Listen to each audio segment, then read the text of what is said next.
Well, good morning. It's a pleasure to be here. And as a ministry leader in this church, I have the honor and privilege to oftentimes see the most beautiful and amazing things happen. And I shared earlier this morning, and I'm going to share it again with you folks. Last night I had explained a specific need within this church for a family that is adopting a little boy from China. And they had come up to me in the back last night and said, "We got our travel call." And I was so excited, and I know their financial situation because they were also the recipients of our first adoption grant from the monies we've collected from you folks. They were those first recipients, and I knew that they were about $600 short in their adoption expenses. And so I mentioned that last night quickly, and I said, you know, if you feel led to support this family, see me in the back. And a woman approached me last night and said, "What was that number again? $600? Here you go." And met that need, and it was just the most beautiful thing, just amazing thing to see God, us allowing God to move our hands and feet, to take action on those, on behalf of those who are orphaned and abandoned. And it's just beautiful to see that.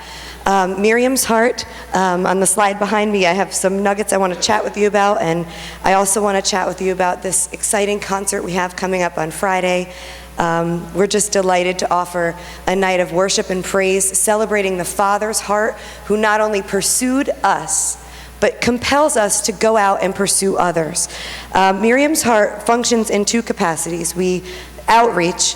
We have a not-for-profit we developed, and we had a regional conference this year where we invited area churches to come and just network with us and some ministry partners. And we are currently working with 9 area churches to establish and support orphan ministries in their churches. And it's just the most exciting thing to see a regional alliance developing out of the churches in this area. We're going to be appearing at the Collide Summit this coming June. We're just delighted to be able to present our vision as a ministry on that stage. As a local ministry, we're successfully mentoring families to consider adopting and fostering. We're also supporting the families, and there are many in this church who have already made that commitment to adopt and foster. We have a ministry called The Blend, which is a fellowship specifically for the families that have adopted and fostered. We provide infertility support. We also help in crisis pregnancy situations. We will intervene there. We've developed a protocol with the Health Center and with Bethany Christian Services. And our leaders are compelled to go and visit orphans where they are. Our leaders have been in Haiti, Nicaragua, and Guatemala this year. We know that everybody is not called to adopt, and that's good, that's okay. We want the folks that are called to feel supported, and we want the folks that maybe say, you know what, adoption's not for me, to feel equipped to take action, to perhaps support those families that are. Our concert is going to be this awesome night of worship that we have brought in partnership with the youth ministries in this church.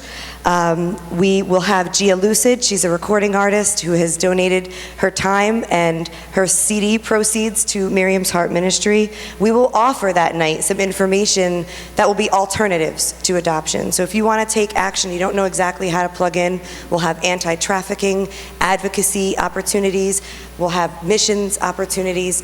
Any way that we can plug you in, we'll be happy to do that.